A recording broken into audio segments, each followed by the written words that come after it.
Hello everyone, welcome back to my channel Anirvan Science Fair where we explore, discover and learn new concepts. Today we are going to dive into the world of microorganisms. Whenever the term microorganisms comes, we think of something which is dirty, which causes diseases. Yes, of course, but that is only one part of the story. Today we are going to learn the other part, the good part, and try and understand how microorganisms help human beings in various fields.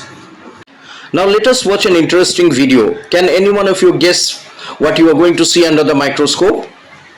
Well, these are bacteria, one type of microbes which plays a very important role in human welfare.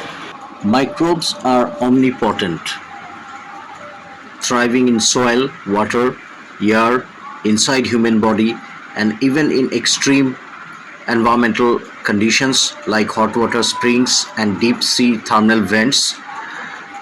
While some are pathogenic, that is, they cause diseases, the vast majority are essential for ecological balance, decomposition, food production, and human health. Microbes, the backbone of fermented food and household products. Microbes transform simple ingredients into nutrient-rich delicacies. Microbe is used in the production of curd from milk, in brewing and baking, in cheese making, as well as in making traditional food items like idlis and dosas. Now let us understand how lactobacillus and lab make curd. Step 1. Adding inoculum or starter to the milk. The milk should be warm, having a temperature of around 40 degrees Celsius to 45 degrees Celsius. Step 2. Bacterial proliferation. Lab grows in warm anaerobic conditions consuming the lactose sugar, and as a result of this, lactic acid is produced. The lactic acid produced lowers the pH of the milk from 6.8 to around 4.6, and this results in the normal milk protein getting coagulated.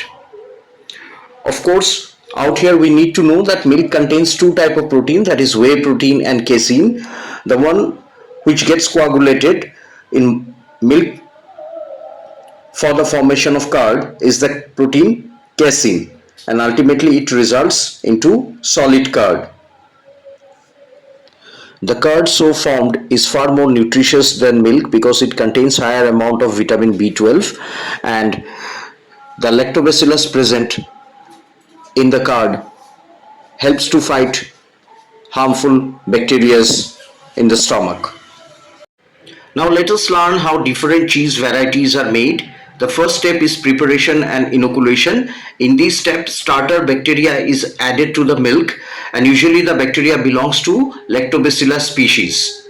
Step 2 is curd formation and cutting. The coagulated milk is cut. Step 3 is separation and drainage. Then the whey is drained from the curd.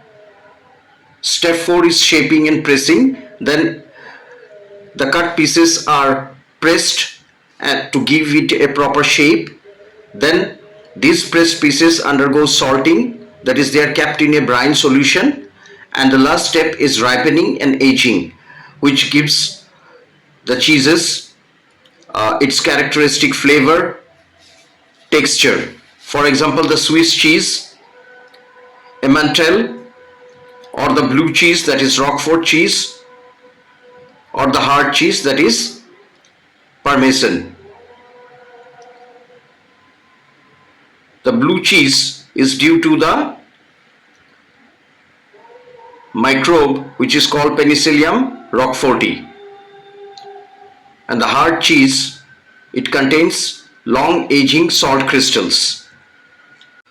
So we can say that microbes are the masters of cheese making, from cultures to clotting.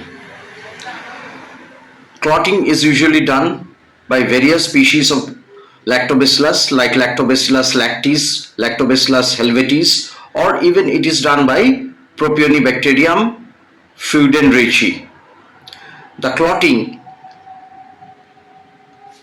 or coagulating enzymes is chymosin.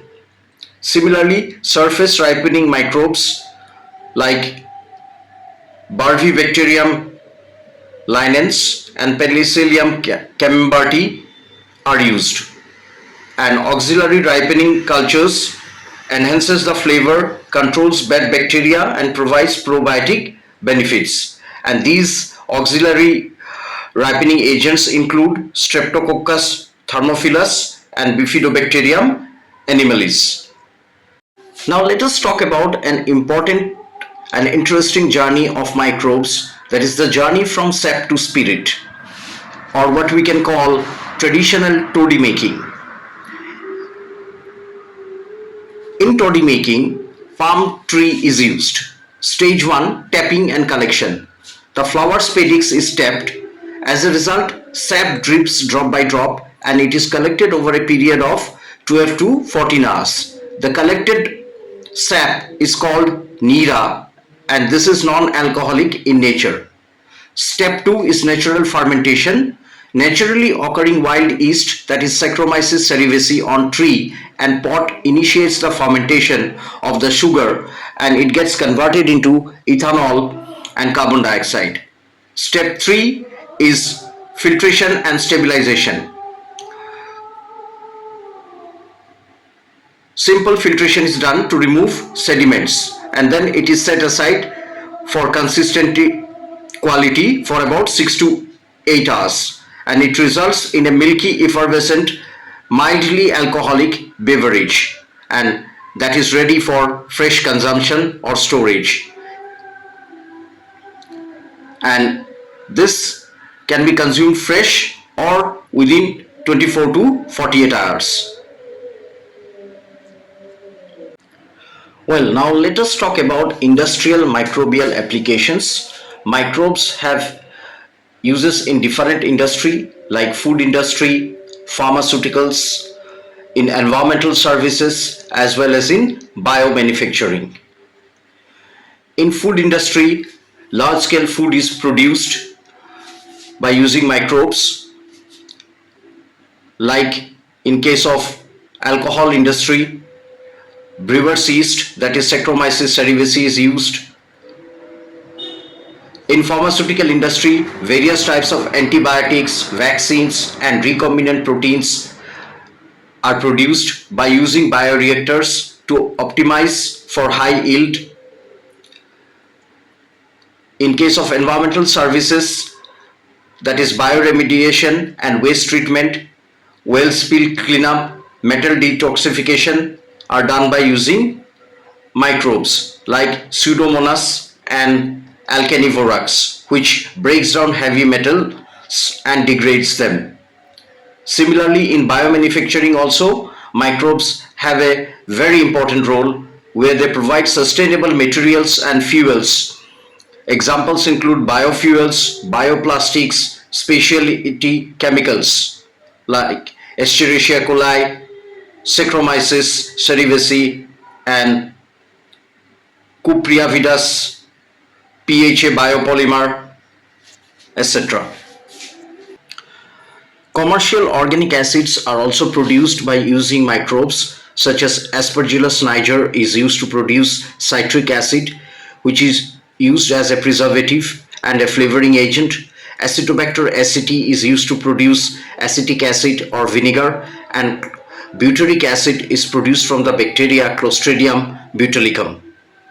Now let us look into the role of microbes in enzymes and bioactive molecules.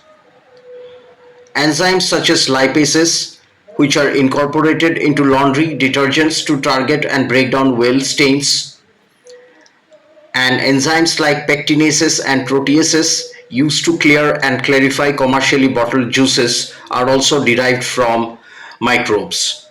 Similarly, certain very important bioactive molecules like streptokinase extracted from Streptococcus bacteria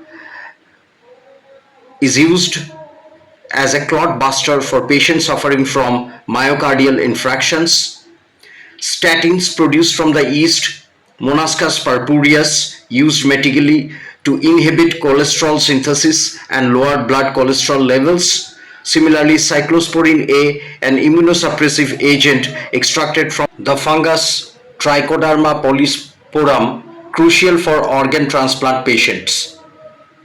So we see that microbes have really very important role in all aspects of human life.